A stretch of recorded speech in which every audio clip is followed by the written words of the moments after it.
Kako se nositi s reakcijom smrzavanja? Iako nismo uvijek toga svjesni, naše je tijelo stalno na oprezu i skenira našu okolinu u potrazi za znakovima opasnosti. Kada prepozna opasnost koja djeluje prevelika da bismo se s njom suočili, može doći do smrzavanja.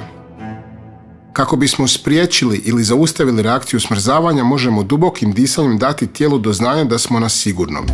Udahnite i izdahnite polako i usredotočeno. Zatim se usmjerite na svoje tijelo i okolinu. Primijetite osjete u tijelu. Jeste li napeti? Opustite mišiće. Što vidite i čujete u svojoj okolini? Pogledajte oko sebe. Na kraju, izbacite energiju koja je zarobljena u vama. Skačite ili udarajte nogama o tlo.